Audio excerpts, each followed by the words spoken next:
Okay, so, holy dooly, we're going to talk about abortion. Yet again. Anyway. Louisiana's governor, a Democrat, signs a heartbeat bill into law. So no longer now, it's not just the evil Republicans that are doing it. It's even the Democrats are jumping in on it. By the way, that narrative really did change, didn't it? Louisiana's Democrat Governor John Bel Edwards broke from his party ideology Thursday and signed a bill that would prohibit women from having abortion once a baby's heartbeat is detected in almost all cases. Edwards urged his Democrat colleagues to do as well, tweeting a statement on Wednesday saying, "I call on the overwhelming bipartisan majority of legislators who vote for me to join and continuing to build a better Louisiana that cares for at least among us to provide more opportunity for everybody."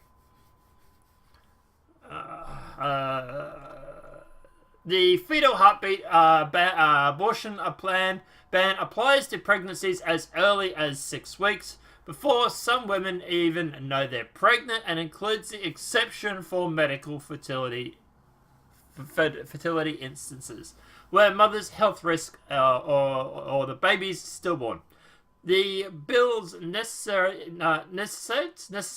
an ultrasound to confirm pregnancy and does not include exceptions for women who are victims of rape and incest. The bill's passage makes Louisiana the 5th state after Georgia, Kentucky, Mississippi, and Ohio to pass a Fetal Heartbeat Act in the state, which changes the constitutional right to abortion guaranteed by the Supreme Court in 1973 Roe v. Wade. Now, obviously, that's also said there has been changes when it came to, for example, the other way. New York, for example, has gone full pro-abortion. So it's not just one way, it's both ways. Now,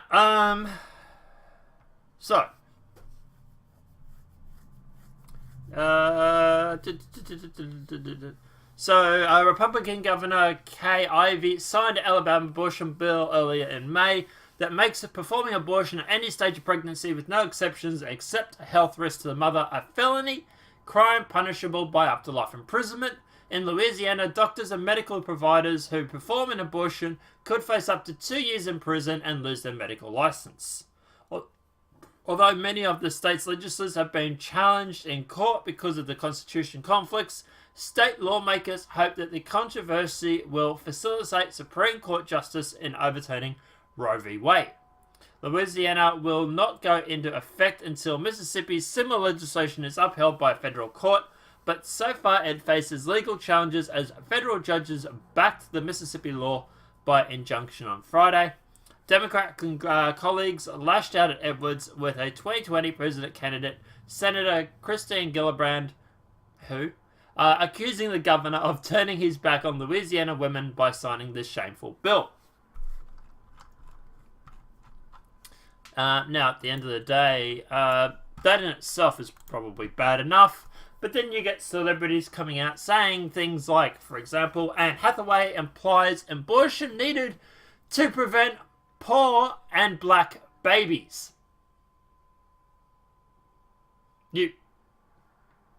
What? Just reiterating that. Anne Hathaway implies abortion is needed to prevent poor and black babies. And they think that the right is racist? Actress Anne Hathaway, known for a role in the Princess Diaries films, decried the pro-life efforts of white women last week on Instagram, slamming them for their assistance in the passage of Alabama law that's made abortion to all but illegal in the state. Yes, the anti-abortion movement is primarily about controlling women's bodies under these premises. For many sincere of saving lives, and yes, this law primarily the work of white men, however, a white woman sponsored the bill and a white woman signed it into law. So, it's not all about men, is it? Hathaway wrote in a reference to Representative Terry Collins and Governor Ethe of Alabama, "As we're resisting, let us also call out the complicity of white women who made this awful movement possible, which make no mistake will lead to the necessary and avoidable deaths of women. A disproportionate number of women of whom will be poor and or black." What? No, you... Holy shit. Anna Hathaway just joined the alt-right. Confirmed. In the same Instagram post, she copied a tweet that said that 62% of non-college educated white women voted Republican in 2016, and then instructed her followers to donate to the pro-choice organizations. The Brooklyn-born Hathaway, herself a white woman, is example of the ignorance and racism inherited in the pro-abortion position, with its deep roots in a eugenics movement. A former Patriot player, Ben Watson, said when calling out a similar sentiment exposed by Alyssa Milano. To claim that giving more children of color the right to be born will negatively affect women of color reveals ignorant racism or some combination of both. Our children and our families are capable of greatness, and lies like this are harmful to our future. Don't patronize us, Warrington wrongly points out to the black population, which has suffered so much at the hands of slavery, racism, and the US, is only further harmed by abortions. Which is true. The large majority of abortions are actually held on to, for example, the black population. The abortion centres are always seemingly in the black poor neighbourhood areas. They claim it's because that's where the most abortions are needed, but I don't know. It's a little weird that, considering that the founder of Planned Parenthood was apparently into this eugenics. Allegedly, I've got to say, should check that one out too when you get a chance, liberals. But yeah, look, at the end of the day, like, can you imagine a conservative coming out and saying that abortion's needed to prevent poor or black babies? Holy shit, that would be... They would lose their shit. They really, really would. They would just absolutely lose it. But anyway.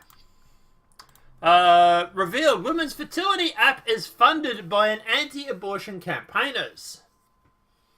A popular women's health and fertility app sows doubt about our birth control, features claims from medical advisors who are not licensed to practice in the US, and is funded by the lead anti-abortion, anti-gay Catholic campaigners, a Guardian investigation has found. The Fem app, which collects personal information about sex and menstruation from users, has been downloaded more than 400,000 times since its launch in 2015. According to the developers, it has users in the US, EU, Africa, and Latin America, and is operating company claims. Still, the app's medical advisors are not licensed to practice in the US and are also closely tied to the Catholic University in Santiago, Chile, where access to abortion remains severely restricted.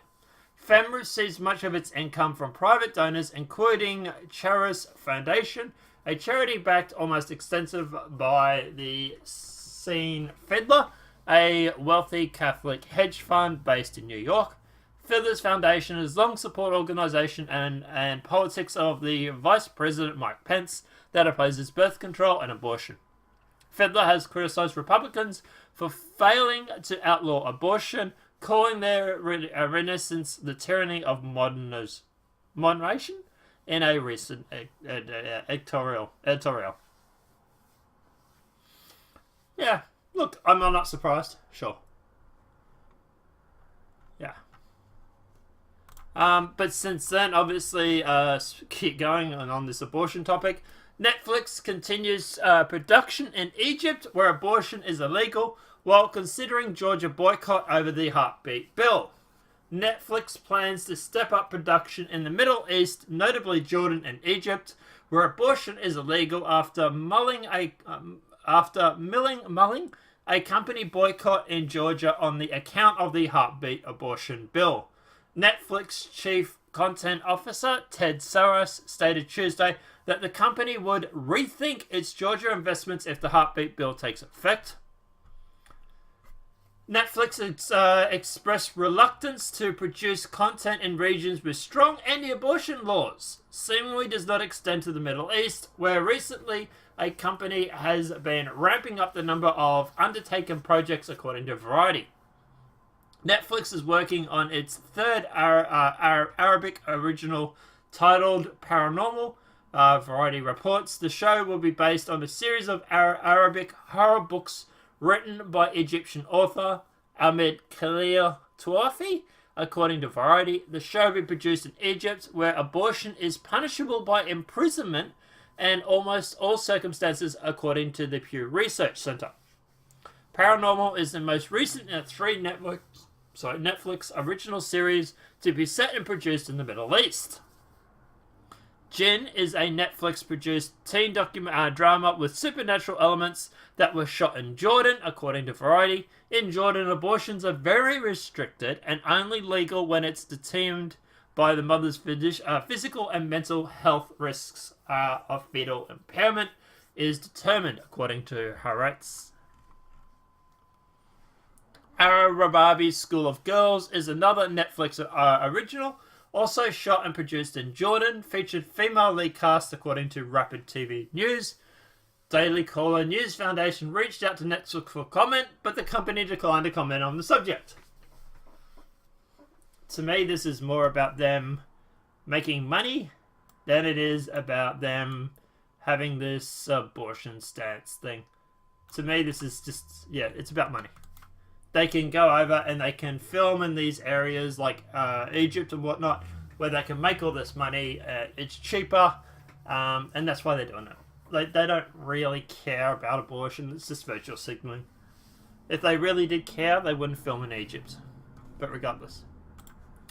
Disney CEO Bob Iger throws in very difficult to do business in Georgia if abortion law stands. Okay, well, what about Egypt?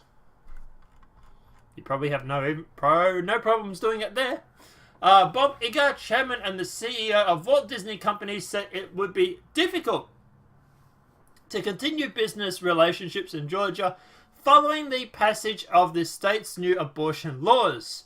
Iger remarks put him in lockstep with the abortion lobby led by Planned Parenthood, the Hollywood left, and the political activists who endorsed everything from sex strikes to boycotts in protest of the new law.